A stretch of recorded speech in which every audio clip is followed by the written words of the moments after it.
Hello students, आपका स्वागत है कक्षा छठी के ई लर्निंग हिंदी के व्याकरण के कक्षा में। आज हम लोग व्याकरण का रिवीजन स्टार्ट करने जा रहे हैं। ठीक है स्टूडेंट्स, तो चलिए तैयार हो जाइए।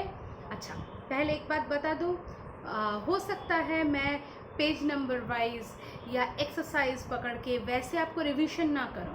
हो सकता है इट्स जस्ट अ डिस्कशन, ये नहीं है कि मैं जो बोल रही हूँ यही होने वाला है, but you are like my team. तो मैं अपने टीम के साथ अपना प्लान डिस्कस करना पसंद करती हूँ, जैसे हम लोग क्लास में किया करते थे। ये भी क्लास ही है हमारा, बट वर्चुअल क्लास है। तो मैं क्या करूँगी, मैं आप लोगों को टॉपिक वाइज जो उसमें जो जो उस व्याकरण के टॉपिक, देखिए व्याकरण बहुत वास्ट चीज़ है। उस टॉपिक के अंदर आपके किताब में जो लिखा है उसके अलावा भी और भी कुछ हो सकता है, उससे कुछ कम ज़्यादा कुछ भी हो सकता है। तो मैं उस टॉपिक को पकड़ के आपको जो है रिवीजन कराऊंगी। ओके, तो आप लोग क्या करेंगे, आप लोग टॉपिक पे कॉन्सेंट्रेट करेंगे, ना कि बुक के पेजेस में उसमें क्या एक्सरसाइज किया, because the exercises and all we have already done it, है ना। एक्सरसाइज वगैरह हमने पहले ही कर लिया है, तो हम लोग उस पर कॉन्सेंट्रेट नहीं करेंगे, हम लोग टॉपिक वाइज रिवीजन करेंगे। डन स्टूडेंट्स, चलिए। तो हमने पहला जो हमारा चैप्टर था जिसका नाम था भाषा और व्याकरण, उस पर आ जाते हैं। ठीक है, तो भाषा क्या है वो बताइए मुझे।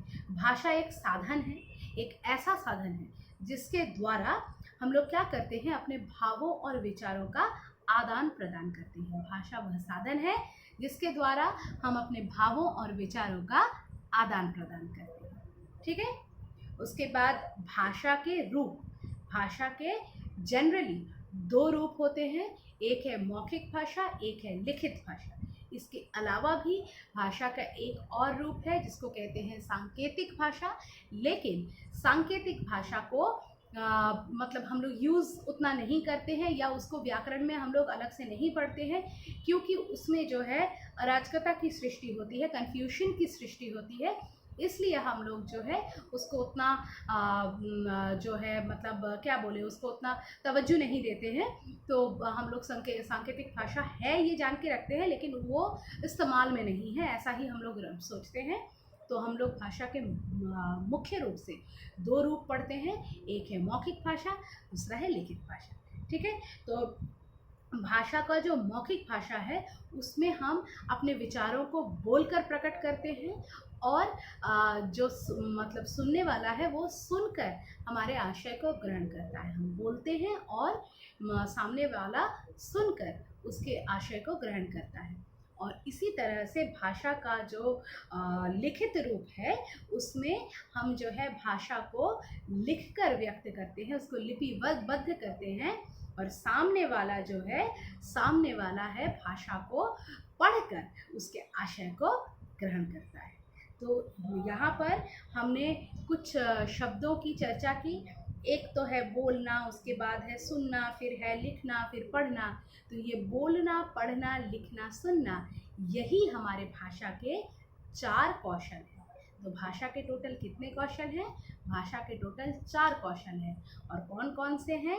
यही वाले हैं, बोलना, लिखना, पढ़ना और सुनना। ठीक है, इसके अलावा मातृभाषा है। वो मातृभाषा क्या है? मातृभाषा वह भाषा है जो एक बच्चा जन्म से अपने परिवार से सीखता है। जन्म के दौरान बच्चा अपने परिवार से जिस भाषा को सीखता है उसको उसकी मातृभाषा कहते हैं। जैसे एक बंगाली बच्चा जन्म से अपने परिवार से बंगाली सीखेगा, इसी तरह से एक पंजाबी बच्चा जन्म से अपने परिवार में पंजाबी सीखेगा। तो जो भाषा हम अपने मतलब विदाउट एनी फॉर्मल ट्रेनिंग, किसी भी मतलब श्रृंखला में बंधे हुए ट्रेनिंग के बिना, प्रशिक्षण के बिना बच्चा अपने घर से, अपने परिवारजनों से सीखता है, वह उसकी मातृभाषा होती है। ठीक है, इसके अलावा हम राष्ट्रभाषा और राजभाषा के बारे में भी पढ़ चुके हैं। राष्ट्रभाषा कौन सी भाषा है? जो पूरे राष्ट्र के नागरिकों को जोड़ के रखती है, वो है राष्ट्रभाषा। राष्ट्रभाषा वो है जो पूरे देश के नागरिकों की एक ही भाषा है, वो है राष्ट्रभाषा। भारत के लिए ये हिंदी और अंग्रेज़ी दोनों है, ठीक है। जापान के लिए जापानी, ऐसे अलग अलग देशों के लिए अलग अलग भाषाएं हैं। उम्मीद है आपको याद आ गया होगा। और राजभाषा वो है जिससे हमारे देश के जो सरकारी गैर सरकारी दफ्तरों में जो भी कार्य होते हैं वो सब जो है मतलब इसी राजभाषा के ज़रिए होते हैं। तो राजभाषा बेसिकली क्या है, कामकाज की भाषा है, ठीक है। और भारत में राजभाषा हिंदी है, अच्छा। और स्पेन की राजभाषा स्पेनिश है, रूस की राजभाषा रूसी है। एक जगह गलती हो गई है, हिंदी की राष्ट्रभाषा में मैंने शायद अंग्रेज़ी बोल दिया है, नहीं, हमारी राजभाषा में हिंदी और अंग्रेज़ी दोनों को मान्यता है। हालांकि आपकी किताब में क्या लिखा है I don't know, because I don't have your book, but Bharat की राजभाषा हिंदी और अंग्रेज़ी पैरेलली चलती है, दोनों हैं, लेकिन भारत की राष्ट्रभाषा वन एंड ओनली हिंदी है, ठीक है। तो इतना करने के बाद आज की पाठशाला यही खत्म करते हैं।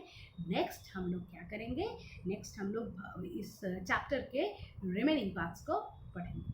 धन्यवाद।